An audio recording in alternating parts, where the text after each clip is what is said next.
What is up, everybody? Welcome back to my channel.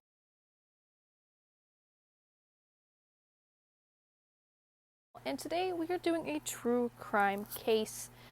We're moving on to a case that hits a little bit closer to home for me. This case takes place in Indiana. I'm from Indiana. This case is over 30 years old. It is about Rayna Rison. Rayna was from LaPorte, Indiana. She is from a small community, and this small community was absolutely rocked by Rayna's disappearance and murder in 1993. Rayna was born on May 6th of 1976 to Ben and Karen Rison. She had two sisters, an older sister named Lori and a younger sister named Wendy. And in the spring of 1993, Rayna would be a sophomore at LaPorte High School. This is the same school she received good grades from, and that she played 3 instruments in the school band. Congrats, Rayna, you did 3 instruments. That is talent. She also worked 3 jobs and dreamed of becoming a veterinarian. And one of these 3 jobs was working at the local animal hospital, where she cleaned kennels and walked dogs. So on Friday, March 26, 1993, Rayna was scheduled to work at the Pine Lake Animal Hospital from 4 to 6 p.m. And afterwards, she had plans with a boy named Matt Elsler. They were going on a date. They had recently broke up and were trying to get back together. Matt, who was a sophomore at LaPorte High School as well, arrived at the animal hospital to pick Rayna up, but she wasn't there. And the building that she was at looked like it was closed. There were no lights on. It just appeared to be closed. So Matt drove by the hospital a couple more times, but he did not see Rayna, and he did not see Rayna's car there. So naturally, he drove to Rayna's house, knocked on the door, where her father Ben answered the door, and Matt asked, "Hey, where's Rayna? We had a date. Is she home?" Rayna's father would then tell Matt that Rayna never made it home. So Rayna didn't return home at all. And by 10:30 that night, her parents and her younger sister Wendy went to the police station and reported Rayna missing. They were then informed that they would have to wait 24 hours to report Rayna as missing. Her father insisted this wasn't like her and that they needed to do something. But again, the police said there was very little for them to do. So the next day, March 27th of 1993, Rayna's family started looking for Rayna. They started searches. Her younger sister Wendy were calling people they knew to ask if they had seen Rayna, if they knew where Rayna was. This included calling their older sister Lori and asking her, "Have you seen Rayna?" Nobody had any idea where Rayna was or is. Her family put up flyers. They wanted to know where their daughter was. They wanted to know where their sister was. And police made a public announcement asking for information on Rayna's whereabouts. They ended up getting a lead by making this public announcement. Several witnesses told police that they had seen Rayna outside the animal hospital with 2 men in a sedan. She appeared to be arguing with one of the men, and witnesses just assumed that it was a lover's quarrel. They just assumed that Rayna was arguing with a boyfriend or a crush or somebody. Police believed this to be Matt. Matt was her ex-boyfriend. They were supposed to go on a date that night. And they questioned Matt. Matt told police the same story I just told you. He went to pick Rayna up, and she just wasn't there. Matt was considered to be a straight-laced, he was a parent-approved young man, and police had no reason not to believe him, so they just they believed him, and they moved on. So, the 28th of March, 1993, Rayna's car was found with the hood up on County Road 200 East, 9 miles from the animal hospital where she was last known to be. Police arrived and thought she may have had some car trouble, considering that the keys were still in the ignition. So, one of the cops that showed up turned the key, and the car started without any trouble. Police then believed that the car was staged to look like it broke down. A further search of the car, they found Rayna's purse and a ring that belonged to a male in the car. Detectives asked Matt if the ring was his, and he told them that it wasn't. But he did tell them who it belonged to.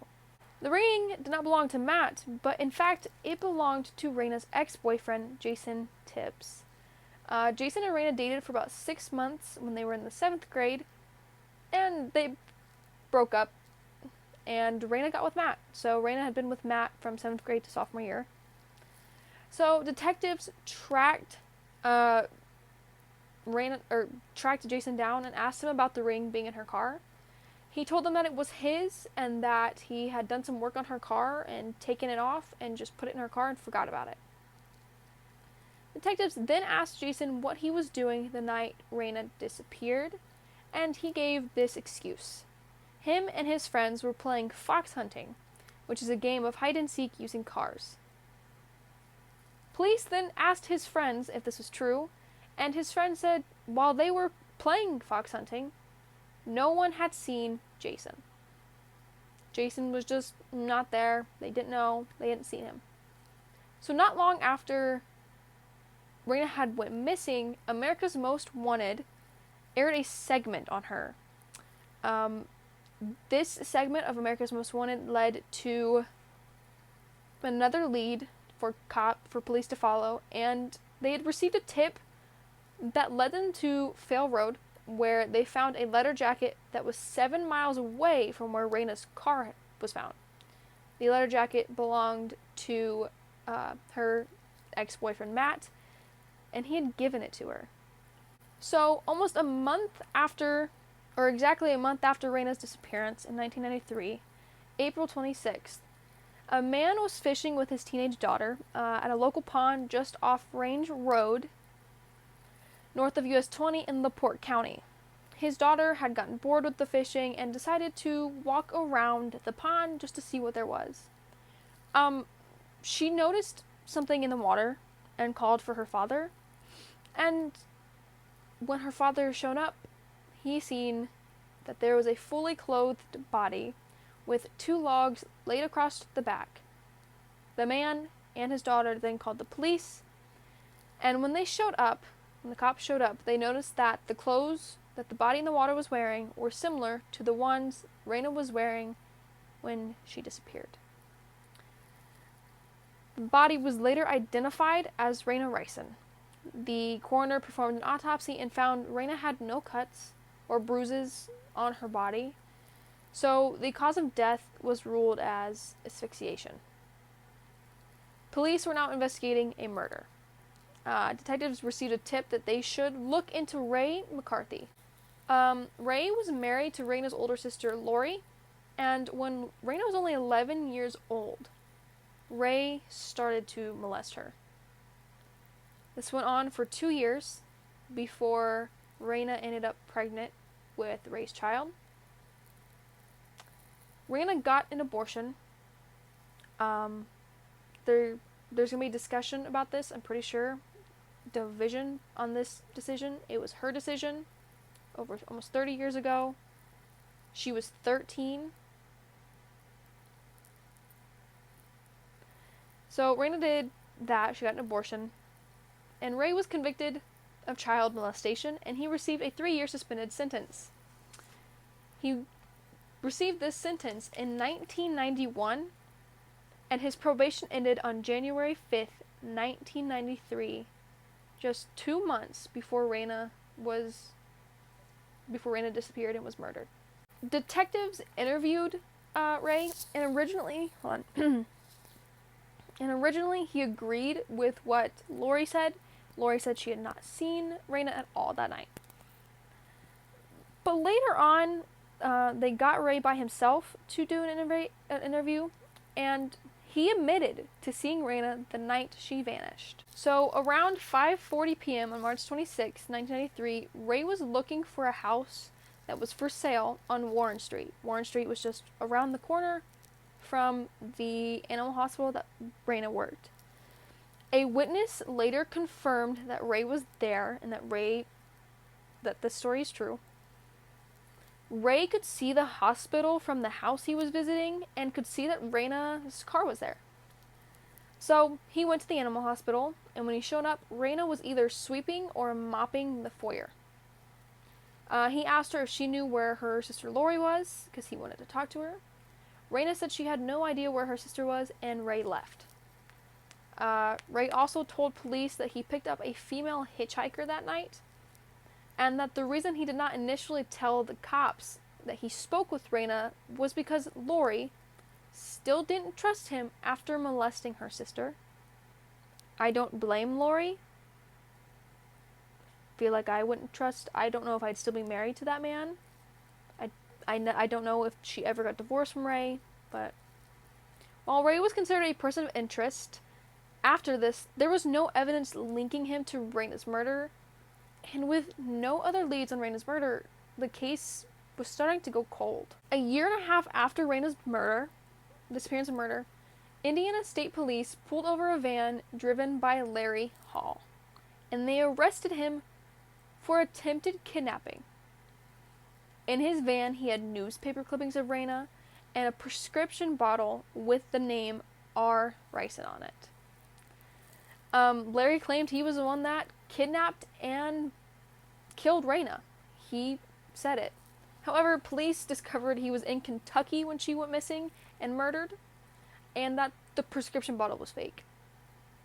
Larry was ruled out as a suspect in Rayna's murder, but was later sentenced to life in prison for the murder of 15-year-old Jessica Roach of Georgetown, Illinois, in the same year that Rayna was murdered. Larry may have also killed 30 to 40 other women, including the Springfield 3 and Tammy Zawicki. Both of those I think I've seen a video on. If you want, I'll link a couple videos down on those too.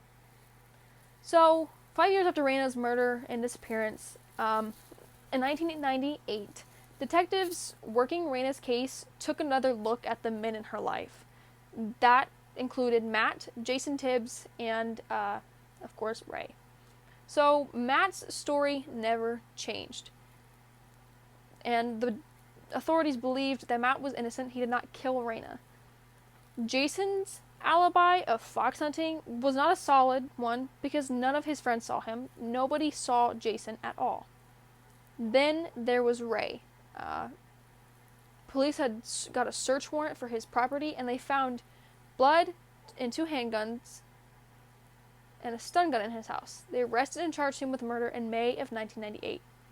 I'm going to say they found the blood in his car, and then the 2 handguns and the stun gun in his house. I didn't write that down when I was doing that. While Ray was in jail, LaPorte County elected a new prosecutor, Robert Beckman, and Robert Beckman decided there was not enough evidence to go to trial on Ray. Detectives were never able to determine where the blood came from. Ray was a hunter, so the blood could have been from an animal. They just never found enough evidence to link him to Rayna's murder. And also, if you remember, the cause of death was not a gunshot wound, it was asphyxiation. So, Robert Beckman dropped the charges against Ray in August of 1999. And after that, case was determined to be a cold case. In March of 2008, police reopened the case, and they got a lead. Ricky Hammonds, who was 14 at the time of Rayna's murder, contacted the police saying he had information on the case. So at the time that Ricky contacted the police, he was in prison for another unrelated murder charge. So he told police he saw Jason Tibbs and another man, Eric Freeman, pull his sister's car into the Hammonds family pole barn.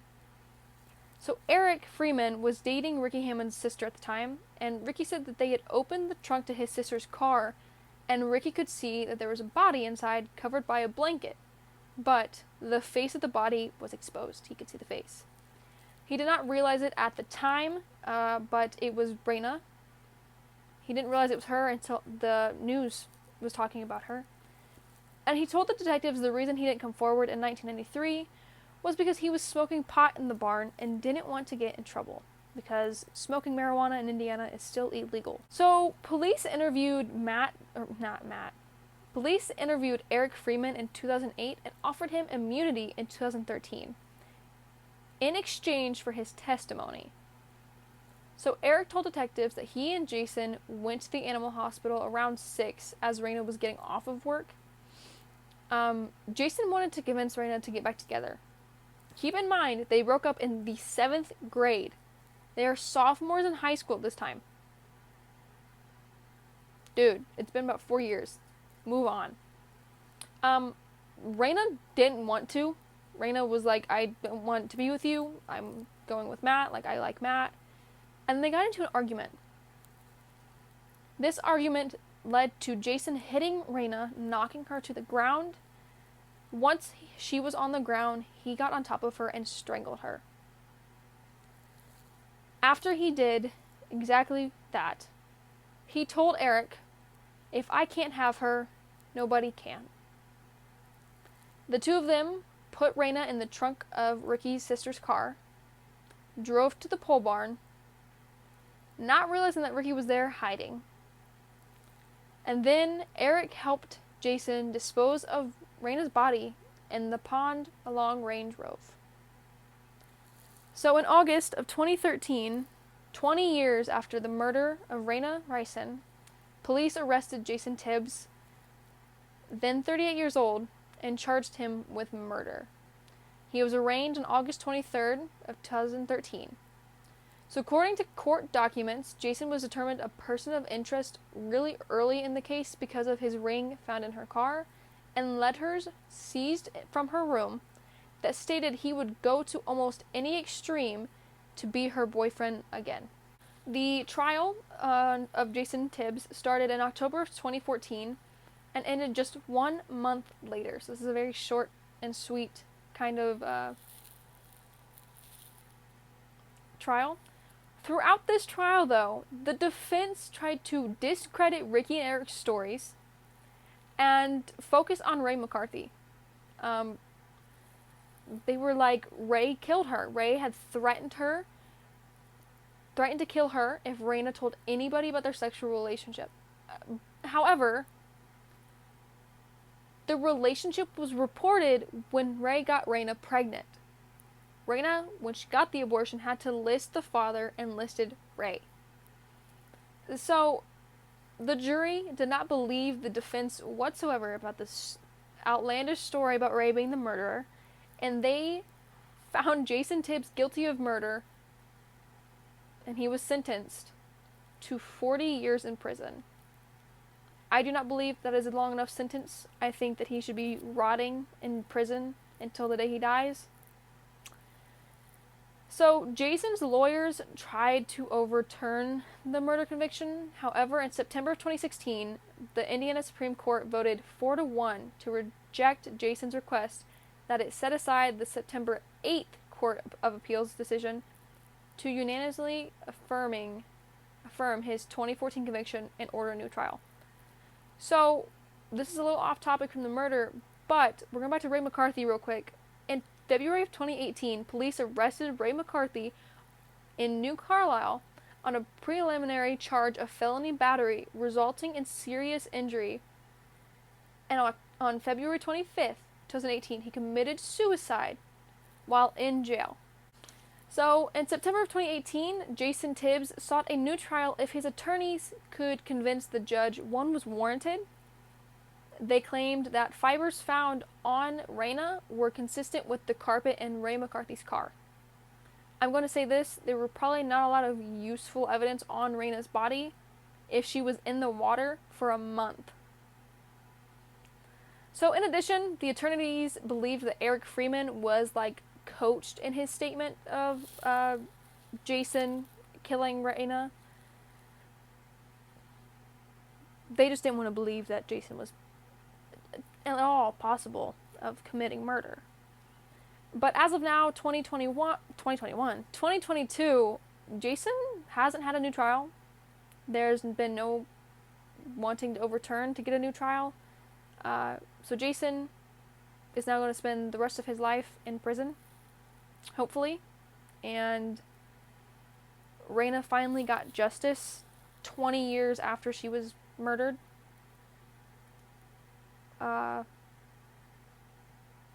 Like I said at the beginning of this video, I was researching cases to do, and I was seeing where they were taking place, and Rayna's stuck out to me because I'm from Indiana. I am in high school myself. I am 4 months away from graduating. I have a dream of becoming a teacher. I could not imagine being 16 years old, wanting to become a vet, and that being ripped away from me because my ex-boyfriend thought that no one deserved me but him. So, Rayna deserved to get her justice. She definitely didn't deserve to get it 20 years later. If Ricky Hammonds had spoke a year or two after her murder, she probably would have got the justice a little bit sooner. So yeah. But that is it for today's video. Hope you guys enjoyed it. I want you guys to know that this case, in total, there are more papers and more writing for this case than there is for the Freddie Gray case. So there was just a lot. So yeah. But that's it for today's video. I hope you guys liked it, and keep an eye out for part 2 of the Freddie Gray case. There's just that one kind of upset me. Hi, this is editing Sarah here, and I just want to give a little clarification on Freddie Gray part 2. It's going to be a good minute before that comes out, because I have yet to research it. I have yet to finish the research on the case, and I haven't had time to really film it. So yeah, just so you guys know, because I do mention that 2 seconds prior to this clip. So yeah, thank you guys so much for watching. Hope you enjoyed it, and I'll see you guys next time.